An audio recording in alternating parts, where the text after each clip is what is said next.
one of the keys is remember where you came from, keep that in the front of your mind, and when it goes bad and it goes sideways, a lot of it does, you're getting booed out of the building.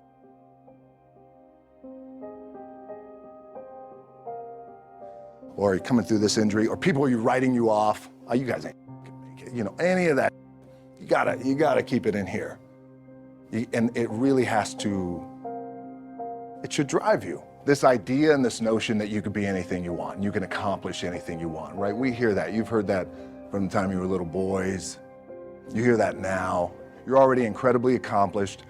You can win an NBA championship, MVP of the league. You could become president. You could become governor. You could be in entertainment. You could do Charles, and you could do Shaq. You could do that. You could do whatever you want to do. You guys know that. The thing that has worked for me is to remember the hard times. So, and I'm sure you guys all have your processes. And again, I'm going to tell you what's worked for me. So before a big movie comes out, before, back in the days when I was wrestling with WWE, a WrestleMania match, anything big that would happen, I would always take a moment and I'd just remind myself, all right, I was evicted when I was 14. We were kicked off the island. We couldn't live in Hawaii. Had no place to live. A lot of shit happened then when I moved to Nashville. I was arrested multiple times by the time I was 16 years old. Like, I remember that. If I were playing on this team, which my skills are, what's that term? Oh, so I'll never play. But before I lace up, before I get on the court, before I play in these big games, before I go to the Staples Center, where history is there, those are historic walls there at the Staples Center. I would remember that, and it allows me then to be present in the moment and understand, holy shit, the stuff I have around me right now, this is it that I dreamed of when I was a kid. I am here. I played for University of Miami, played for great teams. Warren Sapp, Ray Lewis, they were my teammates. They were balling. Warren Sapp was playing tight end that time. I was starting defensive tackle. Yeah. They moved him over to D-line. And he looked at me, he's like, yo, dude, I'm gonna take your spot. I said, you ain't taking my spot. He said, I'm gonna take your spot. Yeah. We battled, and he took my spot. And you can imagine how that with me, because there goes my opportunity.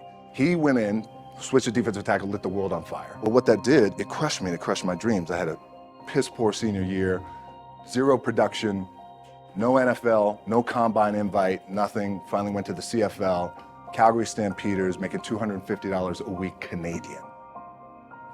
Now, I had to send that home to my wife at that time. I had no money. So I remember that. I got cut from Canada. I had $7 in my pocket. And I always tell that story. So now my production company is $7, advertising agency is $7, everything is $7. So I always remember that. What helps me is to keep the hard times in the front of my mind, because it allows me to go into these big moments that I've worked my ass off, and you guys have worked your ass off. It allows me to go into these big moments with a different perspective. What it also does for me, and again, this is what works for me. Like, I keep my back, excuse my language, my back is up against this mother. Every day, it's against this wall. Excuse my language. But it's up against this mother because it's what I believe in. And when my back is against this mother, then there's nowhere to go.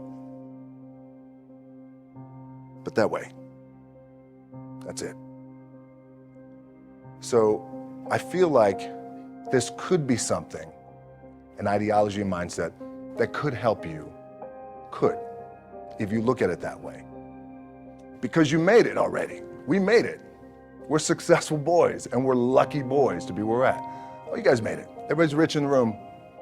Nobody's gonna get evicted anymore. Anything you got, there's no more money problems, right? You got a lot of hands out now.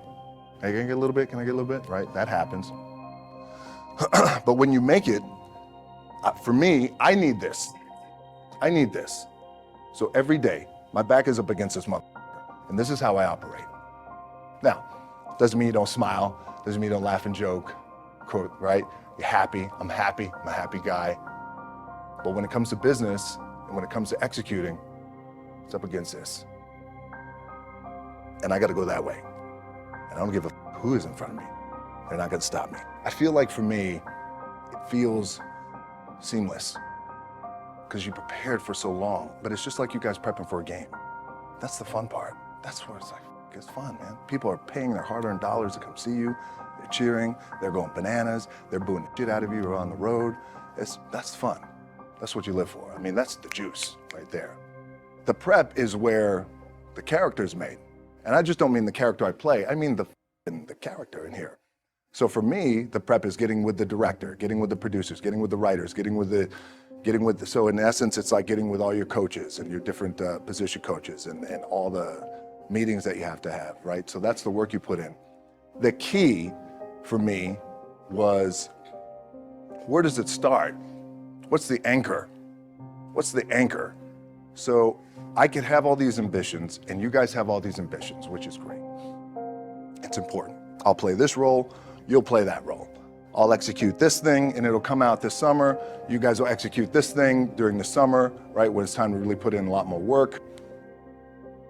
But the key with me is just always finding what the anchor is. And the anchor is getting up at 4 o'clock in the morning every day before anybody else and grounding my thought process is in the no one will outwork me. No one. I love and I respect you guys. Motherfuckers won't outwork me. All starts with this. 2 hands, putting it to work. The anchor for me has always been the work in terms of the weight room training. So when I first started wrestling, I was 6 years old, rolling on the mats with my dad. My old man, a lot of you guys will know this. Yeah, Rocky Johnson. My old man was Rocky Johnson. He was the first black WWF at that time. First black WWE tag team champions with Tony Atlas back in 1983. My uncles were the Wild Samoans. I come from a long line of pro wrestlers. But before the wrestling part happened, I was just in the gym putting in the work. At 6 years old, rolling around on the mats. And finally, when I could touch weights at 13, that's what I was doing. But the weight part for me and the gym part has always been, has to be the anchor. Look, at the end of the day, like again, it's the kind of stuff that I talked about at top is I have to hold on to my dad in his pickup truck came down 4 o'clock in the morning, picked me up in Miami from Tampa. We lived in a little apartment in Tampa. He drove down in his little pickup truck to Miami to get me when I was cut from the CFL. I was driving up I-75. I don't know if you guys are from Florida, any of you guys, if you know, I-75 is like, especially down in Florida, Alligator Alley. I'll never forget it. It's 4 o'clock in the morning. And I thought, well, I leave home like you guys left home. I'm ready to tackle the world, to get after it, achieve my dreams and goals. I'm crushed by 22, 23 years old. Now I got to move back in with my mom and dad. I played on great teams, though. Wait a second, this is not supposed to be my future. I'm supposed to be in the NFL right now. I'm supposed to be making a lot of coin and buying my parents buying me shit, taking care of my wife, but it never happened. So I pulled out my wallet. I thought, well, let me see how much money I have. I opened it up. I had a 5, a 1, and change. I'm not fucking around, and well, at least I rounded up to $7. But I thought, God, ain't this a bitch? I got $7 in my pocket. Where the fuck do I go now? What do I do? I can't go back to CFL because you know, point comes where you hear that voice, big run's over. Like, you're done, right? So I heard that voice. So as Coach was saying, man, I hold on to that. I'm telling you, my back is up against this. We laugh, we joke, we have a good time. Press is always fun to do. Sometimes you got to make it fun. That's another thing. You got to do your best to make press fun if you can. But my back is still up against this. Do not forget it.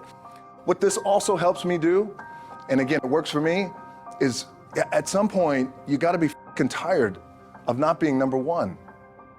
You have to be, and you got to fucking play angry. And I play angry. Now, I'm cool and calm with my approach.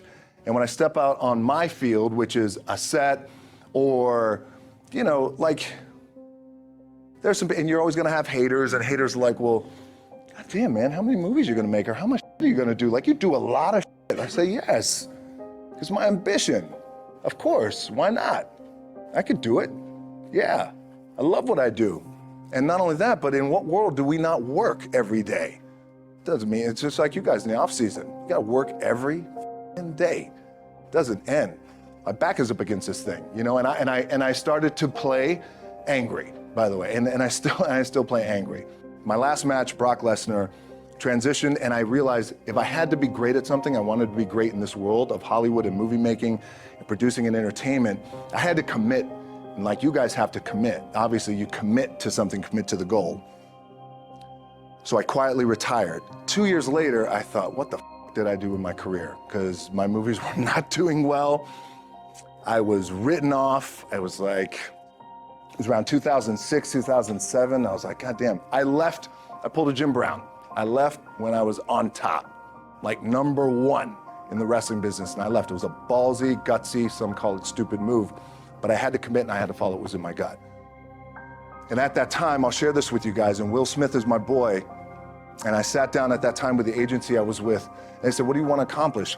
I said, I want to accomplish the world. I want the world, and I want Will Smith's career, and I said, and I mean this respectfully because I know he's here at this agency with us, I want to do it bigger and better. And they looked at me like I had 3 fucking heads, and they were like, okay. But I still stayed focused, and I still had still put in the hard work with my 2 hands, and that's it. And that's what it comes down to with you guys. One of the keys is, remember where you came from, keep that shit in the front of your mind, and when it goes bad and it goes sideways, a lot of shit does, you're getting booed out of the building, or you're coming through this injury, or people are writing you off, oh, you guys ain't gonna make it, you know, any of that shit. You gotta keep it in here. And it really has to, it should drive you.